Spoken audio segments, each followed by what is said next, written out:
ನಿಜವಾದ ಸ್ನೇಹವು ಸಂಬಂಧವನ್ನು ಬಲಪಡಿಸುತ್ತದೆ. ಇದು ಬಾರೂಕನು ಹಾಗೂ ಯೆರೆಮೀಯನ ಜೀವಿತದಲ್ಲಿ ನಡೆಯಿತು, ನಮ್ಮ ಜೀವಿತದಲ್ಲಿಯೂ ನಡೆಯಬೇಕು.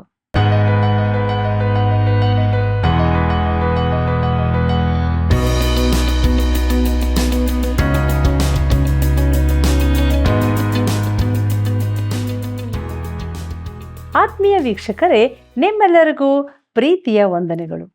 ಈ ಸೇವೆಯಲ್ಲಿ ನಿಮ್ಮ ಪಾಲುಗಾರಿಕೆಯಾಗಿ ತುಂಬ ಹೃದಯದ ಕೃತಜ್ಞತೆಗಳನ್ನು ಸಲ್ಲಿಸ್ತಾ ಇದ್ದೇವೆ. ಇಂದಿನ ಅಧ್ಯಯನದಲ್ಲಿ ಬಾರೂಕನೆಂಬ ಯೆರೆಮೀಯನ ಸ್ನೇಹಿತನನ್ನು ಐಗುಪ್ತ, ಫಿಲಿಸ್ಟಿಯ, ಮೋವಾಬಿಗೂ ಹೇಳಲ್ಪಟ್ಟ ಪ್ರವಾದನೆಯ ಬಗ್ಗೆಯೂ ಯಹೂದ ದೇಶಕ್ಕೆ ಸಂಬಂಧಿಸಿದ ಸಂಗತಿಗಳಿಗೆ ದೇವರೇ ಜವಾಬ್ದಾರಿ ಹೊತ್ತನೋ ಎಂಬುದನ್ನು ಇಂದು ನಾವು ತಿಳಿದುಕೊಳ್ಳೋಣ. ದೇವರ ವಾಕ್ಯಕ್ಕೆ ವಿಧೇಯರಾಗೋಣ. ಬನ್ರಿ, ಪ್ರಾರ್ಥನಾ ಪೂರ್ವಕವಾಗಿ ನಮ್ಮ ಅಧ್ಯಯನವನ್ನು ಈಗ ಪ್ರಾರಂಭಿಸೋಣ. ಜ್ಞಾನವನ್ನು ಪಡೆಯುವವನು ಧನ್ಯನು, ವಿವೇಕವನ್ನು ಸಂಪಾದಿಸುವವನು ಭಾಗ್ಯವಂತನು. ಜ್ಞಾನೋಕ್ತಿಗಳು 3ನೇ ಅಧ್ಯಾಯ 13ನೇ ವಚನ. ಆತ್ಮೀಯ ವೀಕ್ಷಕರೇ, ಪ್ರೀತಿಯ ವಂದನೆಗಳು.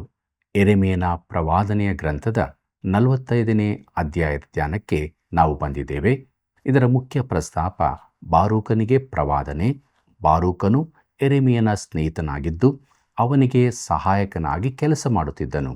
ಅವನು ಯೆರೆಮೀಯನ ಮಾತುಗಳನ್ನೆಲ್ಲ ಸುರುಳಿಯಲ್ಲಿ ಬರೆಯಿಸಿದನು.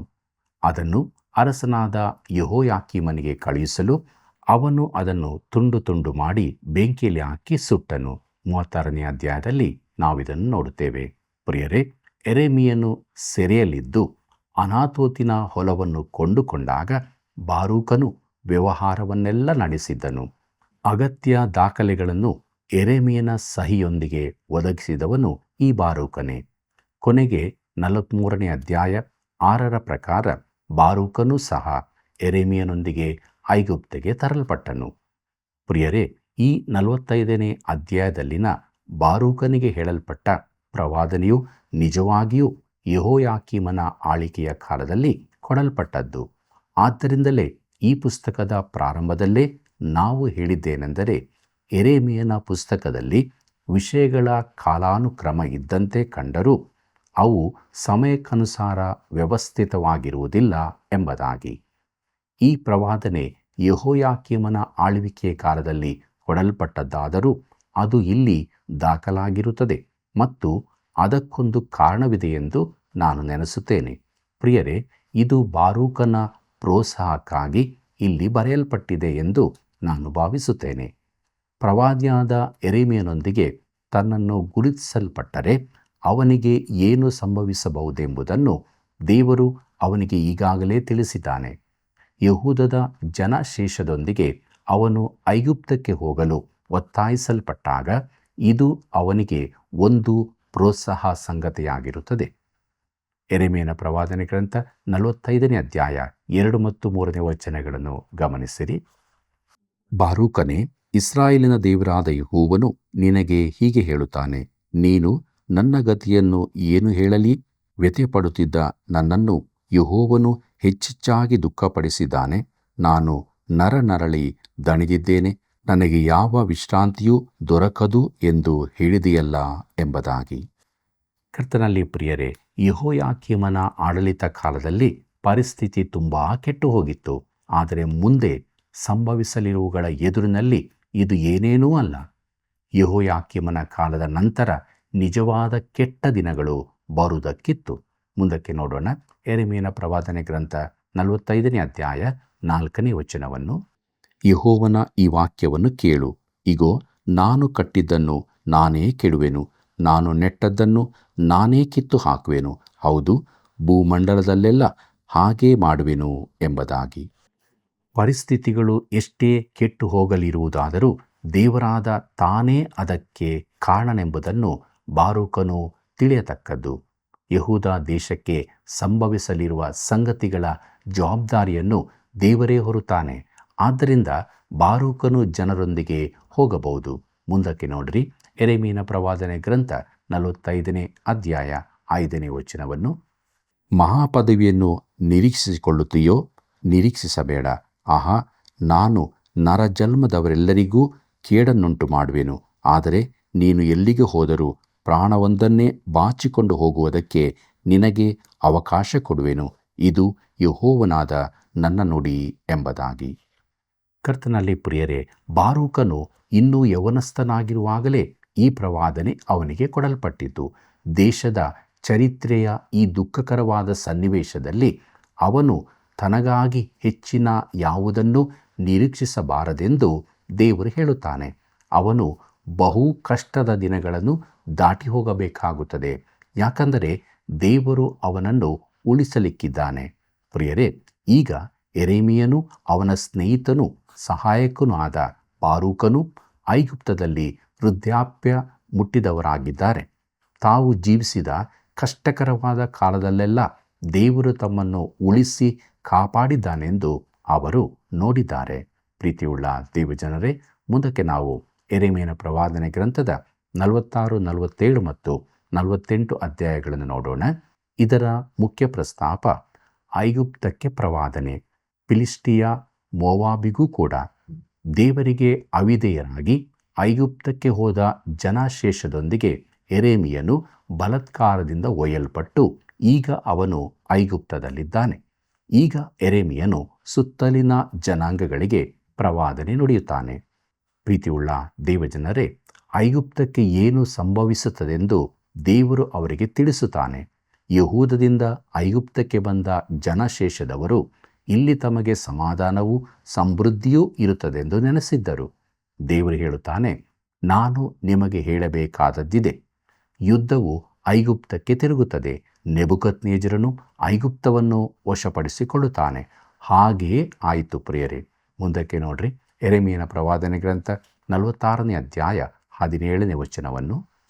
ಐಗುಪ್ತದ ಅರಸನಾದ ಫರೋಹನು ದಡಮ್ಮನೆ ಬಿದ್ದವನು, ಯುಕ್ತ ಸಮಯವನ್ನು ಉಪೇಕ್ಷಿಸಿದವನು ಎಂದು ಅಲ್ಲಿ ಕೂಗಿದರು ಎಂಬುದಾಗಿ.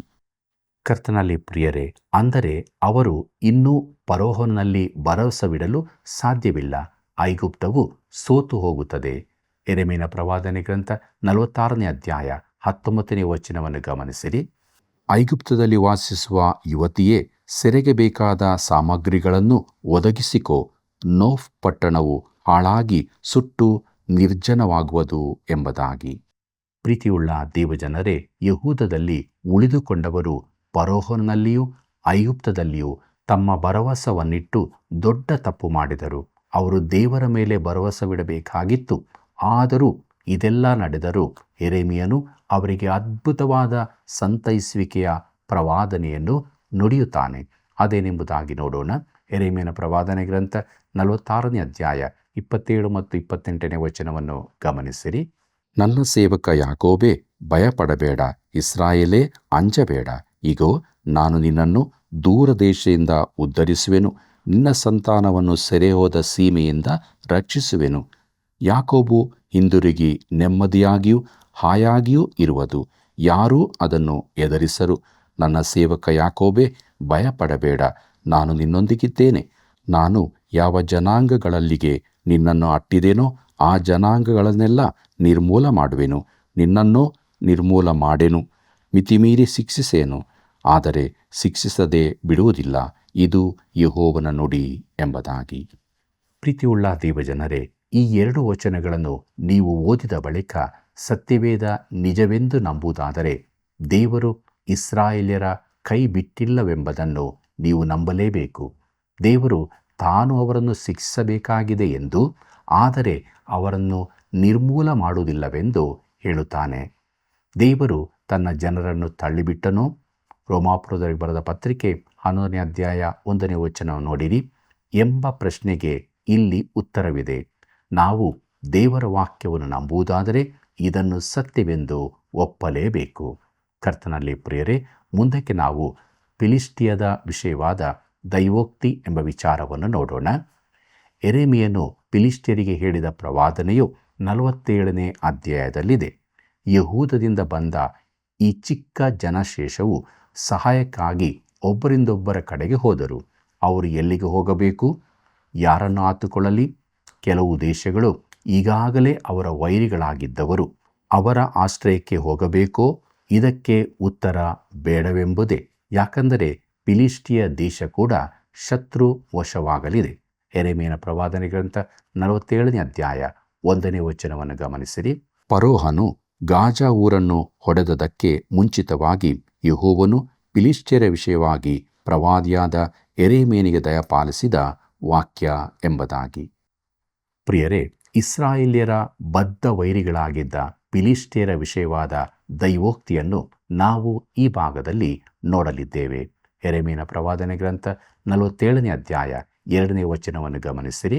ಯೆಹೋವನು ಇಂತೆನ್ನುತ್ತಾನೆ, ಇಗೋ, ಪ್ರವಾಹವು ಬಡಗಳಿಂದ ಹೊರಟು ತುಂಬಿ ತುಳುಕುವ ತೊರೆಯಾಗಿ ದೇಶವನ್ನು, ಅದರಲ್ಲಿರುವ ಸಮಸ್ತವನ್ನು, ಪಟ್ಟಣವನ್ನು, ಪಟ್ಟಣದ ನಿವಾಸಿಗಳನ್ನು ಆಕ್ರಮಿಸುವುದು. ಆಗ ಅಲ್ಲಿನವರು ಮೊರೆಯಿಡುವರು ಎಂಬುದಾಗಿ. ಪ್ರೀತಿಯುಳ್ಳ ದೇವಜನರೇ, ದೇವರು ತನ್ನ ಕಾರ್ಯವನ್ನು ಮಾಡುವಾಗ ಅದನ್ನು ಯಾರೂ ತಡೆಯಲಾರರು. ಪ್ರವಾಹದೋಪಾದಿಯಲ್ಲಿ ಕಷ್ಟವು ಸಂಭವಿಸುವುದು, ಜನರು ಮೊರೆಯಿಡುವರು. ಮುಂದಕ್ಕೆ ನೋಡೋಣ. ಯೆರೆಮೀಯನ ಪ್ರವಾದನೆ ಗ್ರಂಥ 47ನೇ ಅಧ್ಯಾಯ 3ನೇ ವಚನವನ್ನು. ದೇಶದವರೆಲ್ಲ ಗೋಳಾಡುವರು, ಶತ್ರುವಿನ ತುರಗಗಳ ಗೊರಸುಗಳು ನೆಲವನ್ನು ಅಪ್ಪಳಿಸುವ ಶಬ್ದಕ್ಕೂ, ರಥಗಳ ರಭಸಕ್ಕೂ, ಚಕ್ರಗಳ ಬಿರುಗುಟ್ಟುವಿಕೆಗೂ ತಂದೆಗಳು ಹೆದರುತ್ತಾ ಜೋಲುಗೈಯುಳ್ಳವರಾಗಿ ತಮ್ಮ ಮಕ್ಕಳನ್ನು ಹಿಂದಿರುಗಿ ನೋಡರು ಎಂಬುದಾಗಿ. ಕರ್ತನಲ್ಲಿ ಪ್ರಿಯರೇ, ಬಹು ಭಯಂಕರವಾದ ಶಬ್ದವು ಕೇಳಿಸುವುದು. ತಂದೆಗಳ ಕೈಗಳು ಬರಿದಾಗುವವು. ತಮ್ಮ ಮಕ್ಕಳನ್ನು ಕೂಡ ಹಿಂದಿರುಗಿ ನೋಡಲು ಅಸಾಧ್ಯವಾದಂಥ ಸ್ಥಿತಿಯಲ್ಲಿರುತ್ತಾರೆ. ಯೆರೆಮೀಯನ ಪ್ರವಾದನೆ ಗ್ರಂಥ 47ನೇ ಅಧ್ಯಾಯ 4ನೇ ವಚನವನ್ನು ಗಮನಿಸಿರಿ. ಏಕೆಂದರೆ ಆ ದಿನದಲ್ಲಿ ಫಿಲಿಷ್ಟಿಯರೆಲ್ಲರೂ ಸೂರೆಯಾಗುವರು. ತೂರಿನ ಮತ್ತು ಚೀದೋನಿನ ಸಹಾಯಕರಲ್ಲಿ ಕಳೆದುಳಿದವರೆಲ್ಲ ನಿರ್ಮೂಲರಾಗುವರು. ಕಪ್ತೋರ್ ದ್ವೀಪದವರಿಂದ ಉತ್ಪನ್ನರಾದ ಫಿಲಿಷ್ಟಿಯರನ್ನು ಯೆಹೋವನೇ ಸೂರೆ ಮಾಡುವನು ಎಂಬುದಾಗಿ. ಕರ್ತನಲ್ಲಿ ಪ್ರಿಯರೇ, ಆ ದಿನಗಳಲ್ಲಿ ಇದ್ದ ಉನ್ನತರಾದ ಫಿಲಿಷ್ಟಿಯರು ದೇವರ ಎದುರಿನಲ್ಲಿ ನಿಲ್ಲಲಾರರು. ಅವರ ಸಹಾಯಕರೂ ಕೂಡ ನಿರ್ಮೂಲರಾಗುವರು. ಯಾಕೆಂದರೆ ಯೆಹೋವನ ರೋಷವು ಅತೀ ಭಯಂಕರವಾಗಿರುವುದು. ಯೆರೆಮೀಯನ ಪ್ರವಾದನೆ ಗ್ರಂಥ 47ನೇ ಅಧ್ಯಾಯ 5ನೇ ವಚನವನ್ನು ಗಮನಿಸಿರಿ. ಗಾಜಾ ಊರು ಬೋಳಿಸಿಕೊಂಡಿದೆ, ಅಷ್ಕೆಲೋನ್ ನಾಶನ ಹೊಂದಿದೆ. ಫಿಲಿಷ್ಟಿಯದ ಬಯಲು ಸೀಮೆಯಲ್ಲಿ ಉಳಿದ ಪಟ್ಟಣವೇ, ನಿನ್ನನ್ನು ಎಂದಿನವರೆಗೆ ಕತ್ತರಿಸಿಕೊಳ್ಳುತ್ತಿರುವಿ ಎಂಬುದಾಗಿ. ಪ್ರೀತಿಯುಳ್ಳ ದೇವಜನರೇ, 3 ಊರುಗಳ ಮೇಲೆ ಉಂಟಾದ ದಂಡನೆಯ ಬಗ್ಗೆ ನೋಡುತ್ತಿದ್ದೇವೆ. ಅವರು ನೆನೆಸದ ರೀತಿಯಲ್ಲಿ ದಂಡನೆಯು ಅವರ ಮೇಲೆ ಬಿದ್ದಿದೆ. ಅಷ್ಕೆಲೋನ್ ನಾಶವಾಗುವಾಗ ಗಾಜಾ ಬೋಳಾಗಿ ಹೋಗಿದೆ. ಅದೇ ಪ್ರಕಾರ ದೇವರು ತನಗೆ ವಿರುದ್ಧವಾಗಿ ಜೀವಿಸುವವರ ಮೇಲೆ ಕೇಡನ್ನು ಬರಮಾಡುತ್ತಾನೆ. ಯೆರೆಮೀಯನ ಪ್ರವಾದನೆ ಗ್ರಂಥ 47ನೇ ಅಧ್ಯಾಯ 6ನೇ ವಚನವನ್ನು ಗಮನಿಸಿರಿ. ಅಯ್ಯೋ, ಯೆಹೋವನ ಖಡ್ಗವೇ, ಇನ್ನೆಷ್ಟರವರೆಗೆ ವಿಶ್ರಾಂತಿಗೊಳ್ಳದೆ ಇರುವಿ? ನಿನ್ನನ್ನು ಒರೆಯಲ್ಲಿ ಅಣಗಿಕೋ, ಶಾಂತಿಗೊಳ್ಳು, ಸುಮ್ಮನಿರು ಎಂಬುದಾಗಿ. ಪ್ರೀತಿಯುಳ್ಳ ಸಹೋದರ ಸಹೋದರಿಯರೇ, ದೇವರ ರೋಷವು ಯಾವಾಗ ತೀರುತ್ತದೆ? ಆತನು ವಿಶ್ರಾಂತಿ ಬಯಸುವುದು ಯಾವಾಗ? ಪಟ್ಟಣಗಳಲ್ಲಿ ಪ್ರಶ್ನೆಯು ಕೇಳಿಬರುತ್ತದೆ. ಯೆರೆಮೀಯನ ಪ್ರವಾದನೆ ಗ್ರಂಥ 47ನೇ ಅಧ್ಯಾಯ 7ನೇ ವಚನವನ್ನು ಗಮನಿಸಿರಿ. ಖಡ್ಗವು ವಿಶ್ರಾಂತಿಗೊಳ್ಳುವುದು ಹೇಗೆ? ಅಷ್ಕೆಲೋನಿನ ಮತ್ತು ಕರಾವಳಿಯ ವಿಷಯವಾಗಿ ಯೆಹೋವನು ಅದಕ್ಕೆ ಅಪ್ಪಣೆ ಕೊಟ್ಟನಲ್ಲ, ಅಲ್ಲಿಗೆ ಅದನ್ನು ನೇಮಿಸಿದ್ದಾನೆ ಎಂಬುದಾಗಿ. ಕರ್ತನಲ್ಲಿ ಪ್ರಿಯರೇ, ದೇವರ ಅಪ್ಪಣೆಯ ಮೇರೆಗೆ ಎಲ್ಲವೂ ನಡೆಯುತ್ತದೆ. ಮುಂದಕ್ಕೆ ನಾವು ಮೋವಾಬಿನ ವಿಷಯವಾದ ದೈವೋಕ್ತಿ ಎಂಬ ವಿಚಾರವನ್ನು ನೋಡೋಣ. ಪ್ರಿಯರೇ, 48ನೇ ಅಧ್ಯಾಯದಲ್ಲಿ ಮೋವಾಬಿನ ಕುರಿತ ಪ್ರವಾದನೆ ಇದೆ. ಈಗ ಅದು ಒಂದು ರಾಷ್ಟ್ರವಾಗಿಲ್ಲ. ಯೆರೆಮೀಯನ ಪ್ರವಾದನೆ ಗ್ರಂಥ 48ನೇ ಅಧ್ಯಾಯ 1ನೇ ವಚನವನ್ನು ಗಮನಿಸಿರಿ. ಮೋವಾಬನ್ನು ಕುರಿತದ್ದು. ಇಸ್ರಾಯೇಲಿನ ದೇವರು ಸೇನಾಧೀಶ್ವರನೂ ಆದ ಯೆಹೋವನು ಇಂತೆನ್ನುತ್ತಾನೆ, ಅಯ್ಯೋ, ನೇಬೋ ಊರಿನ ಗತಿಯನ್ನು ಏನು ಹೇಳಲಿ? ಅದು ಹಾಳಾಯಿತು. ಕಿರ್ಯಾತಯಿಮು ಶತ್ರುವಿನ ಕೈಗೆ ಸಿಕ್ಕಿ ಮಾನಭಂಗ ಹೊಂದಿದೆ. ಮಿಷ್ಗಾಬ್ ಕೆಡವಲ್ಪಟ್ಟು ಅವಮಾನಕ್ಕೆ ಗುರಿಯಾಗಿದೆ ಎಂಬುದಾಗಿ. ಕರ್ತನಲ್ಲಿ ಪ್ರಿಯರೇ, ನೇಬೋ ಊರು ಕಿರ್ಯಾತಯಿಮು ವೈರಿಯ ಕೈಗೆ ಸಿಕ್ಕಿ ಮಾನಭಂಗ ಹೊಂದಿದೆ. ಹಾಗೆಯೇ ದೇವರನ್ನು ತಿರಸ್ಕರಿಸುವವರು ಅವಮಾನ ಹೊಂದುವರು. ಮುಂದಕ್ಕೆ ನೋಡಿರಿ. ಯೆರೆಮೀಯನ ಪ್ರವಾದನೆ ಗ್ರಂಥ 48ನೇ ಅಧ್ಯಾಯ 2 ಮತ್ತು 3ನೇ ವಚನಗಳನ್ನು. ಮೋವಾಬಿನ ಕೀರ್ತಿಯು ಮಾಯವಾಯಿತು. ಶತ್ರುಗಳು ಎಷ್ಬಾನಿನಲ್ಲಿ ದೇಶಕ್ಕೆ ಕೇಡನ್ನು ಕಲ್ಪಿಸಿ ಮೋವಾಬು ಇನ್ನೂ ಜನಾಂಗವೆನಿಸಿಕೊಳ್ಳದಂತೆ ಅದನ್ನು ನಿರ್ಮೂಲ ಮಾಡೋಣ ಬನ್ನಿರಿ ಎಂದು ಆಲೋಚನೆ ಮಾಡಿಕೊಂಡಿದ್ದಾರೆ. ಮದ್ಮನೆ, ನೀನು ಸಹ ಸುಮ್ಮನಾಗುವಿ, ಖಡ್ಗವು ನಿನ್ನನ್ನು ಹಿಂದಟ್ಟುವುದು. ಅಯ್ಯೋ, ಸೂರೆ ಹೋದೆವು, ಬಹು ನಾಶವಾದೆವು ಎಂಬ ಕೂಗಾಟವು ಹೋರೋನಯೀಮಿನಿಂದ ಕೇಳಿಬರುತ್ತದೆ ಎಂಬುದಾಗಿ. ಕರ್ತನಲ್ಲಿ ಪ್ರಿಯರೇ, ಮೋವಾಬು ಸಂಪೂರ್ಣವಾಗಿ ನಾಶವಾಗುತ್ತದೆ. ಬಹು ದೊಡ್ಡದಾದ ಕೂಗಾಟವು ಅಲ್ಲಿ ಕೇಳಿಬರುತ್ತದೆ. ಮುಂದಕ್ಕೆ ನೋಡೋಣ. ಯೆರೆಮೀಯನ ಪ್ರವಾದನೆ ಗ್ರಂಥ 48ನೇ ಅಧ್ಯಾಯ 4ನೇ ವಚನದಿಂದ 10ನೇ ವಚನದವರೆಗೆ. ಮೋವಾಬಿಗೆ ಭಂಗವಾಯಿತು, ಅಲ್ಲಿ ದಿಕ್ಕೆಟ್ಟವರು ಮೊರೆಯಿಟ್ಟಿದ್ದಾರೆ. ಅಳುತ್ತಳುತ್ತಾ ಲೂಹೀತ್ ದಿಣ್ಣೆಯನ್ನು ಹತ್ತುತ್ತಾರೆ. ನಾಶವಾದವೆಲ್ಲ ಎಂಬ ಪ್ರಾಣ ಸಂಕಟ ಪ್ರಲಾಪವು ಹೋರೋನಯಿಮ್ ಇಳಿಜಾರಿನಲ್ಲಿ ಕೇಳಿಸುತ್ತದೆ. ಓಡಿ ಹೋಗಿರಿ, ನಿಮ್ಮ ಪ್ರಾಣಗಳನ್ನು ಉಳಿಸಿಕೊಳ್ಳಿರಿ, ಅಡವಿಯಲ್ಲಿನ ಜಾಲಿಯಂತಿರಿ. ನೀನು ನಿನ್ನ ಕೆಲಸಗಳಲ್ಲಿಯೂ ಧನರಾಶಿಗಳಲ್ಲಿಯೂ ಭರವಸವಿಟ್ಟದರಿಂದ ನೀನು ಶತ್ರುವಿನ ಕೈವಶವಾಗುವಿ. ಕೆಮೋಷ್ ದೇವತೆಯು ಅದರ ಭಕ್ತರಾದ ಯಾಜಕರು ಪ್ರಧಾನರು ಒಟ್ಟಾಗಿ ಸೆರೆಗೆ ಹೋಗುವರು. ಸೂರೆಗಾರನು ಪ್ರತಿಯೊಂದು ಪಟ್ಟಣದ ಮೇಲೆ ಬೀಳುವನು, ಯಾವ ಪಟ್ಟಣವೂ ಉಳಿಯದು. ಯೆಹೋವನು ನುಡಿದಂತೆಯೇ ತಗ್ಗಿನ ಭೂಮಿಯು ಹಾಳಾಗುವುದು, ಮೇಲ್ನಾಡು ನಾಶವಾಗುವುದು. ಮೋವಾಬಿಗೆ ರೆಕ್ಕೆ ಕಟ್ಟಿರಿ, ಅದು ಹಾರಿ ಹೋಗಬೇಕಲ್ಲ. ಅದರ ಪಟ್ಟಣಗಳು ಹಾಳು ಬಿದ್ದು ನಿರ್ಜನವಾಗುವವು. ಯೆಹೋವನು ನೇಮಿಸಿದ ಕೆಲಸದಲ್ಲಿ ಆಲಸ್ಯಗಾರನು ಶಾಪಗ್ರಸ್ತನಾಗಲಿ. ತನ್ನ ಕತ್ತಿಯನ್ನು ರಕ್ತ ಸುರಿಸದಂತೆ ತಡೆಯುವವನಿಗೆ ಶಾಪ ತಗಲಲಿ ಎಂಬುದಾಗಿ. ಪ್ರೀತಿಯುಳ್ಳ ದೇವಜನರೇ, ದೇವರ ದಂಡನೆಯ ಕಾಲದಲ್ಲಿ ತನ್ನ ಮೇಲೆ ಅವರು ಆರಾಧಿಸುತ್ತಿದ್ದ ಎಲ್ಲ ದೇವತೆಗಳಿಗೆ ಶಿಕ್ಷೆಯಾಗುತ್ತದೆ. ಅದರಂತೆ ದೇವರು ಕೊಟ್ಟ ಕೆಲಸದಲ್ಲಿ ಆಲಸ್ಯಗಾರನು ದಂಡನೆಯನ್ನು ಪಡೆಯುತ್ತಾನೆ. ಮುಂದಕ್ಕೆ ನೋಡೋಣ. ಯೆರೆಮೀಯನ ಪ್ರವಾದನೆ ಗ್ರಂಥ 48ನೇ ಅಧ್ಯಾಯ 42ನೇ ವಚನವನ್ನು. ಮೋವಾಬು ಯೆಹೋವನನ್ನು ತಿರಸ್ಕರಿಸಿ ಉಬ್ಬಿಕೊಂಡದರಿಂದ ಅದು ಹಾಳಾಗಿ ಇನ್ನು ಜನಾಂಗವೆನಿಸಿಕೊಳ್ಳದು ಎಂಬುದಾಗಿ. ಕರ್ತನಲ್ಲಿ ಪ್ರಿಯರೇ, ಯೋರ್ದಾನ್ ಹೊಳೆಯ ಪೂರ್ವ ತೀರದ ಆಶೇಮಿ ಜೋರ್ಡಾನ್ ರಾಜ್ಯವು ಮೋವಾಬ್ಯರು ಒಮ್ಮೆ ವಾಸವಾಗಿದ್ದ ಸ್ಥಳವನ್ನು ತುಂಬಿಕೊಂಡಿದ್ದಾರೆ. ಆದರೂ ದೇವರು ಮೋವಾಬ್ಯರನ್ನು ಕೂಡ ಬಿಟ್ಟು ಬಿಡಲಿಲ್ಲ. ಈಗ ಅವರಲ್ಲಿದ್ದಾರೋ ತಿಳಿಯದು. ಅವರನ್ನು ಯಾರಾದರೂ ಎಲ್ಲಿದ್ದಾರೆಂದು ಹೇಳಬಲ್ಲರೋ ತಿಳಿದಿಲ್ಲ. ಆದರೆ ದೇವರು ತಿಳಿದಿದ್ದಾನೆ. ಯೆರೆಮೀಯನ ಪ್ರವಾದನೆ ಗ್ರಂಥ 48ನೇ ಅಧ್ಯಾಯ 47ನೇ ವಚನವನ್ನು ಗಮನಿಸಿರಿ. ಆದರೂ ಅಂತ್ಯದಲ್ಲಿ ನಾನು ಮೋವಾಬಿನ ದುರಾವಸ್ಥೆಯನ್ನು ತಪ್ಪಿಸುವೆನು ಎಂದು ಯೆಹೋವನು ಅನ್ನುತ್ತಾನೆ. ಮೋವಾಬಿನ ವಿಷಯವಾದ ನ್ಯಾಯ ತೀರ್ಪು ಇದೇ ಎಂಬುದಾಗಿ.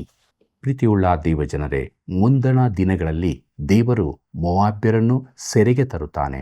ಅವರು ರಾಜ್ಯಾಡಳಿತದಲ್ಲಿ ಸೇರಿಕೊಳ್ಳಲಿದ್ದಾರೆ.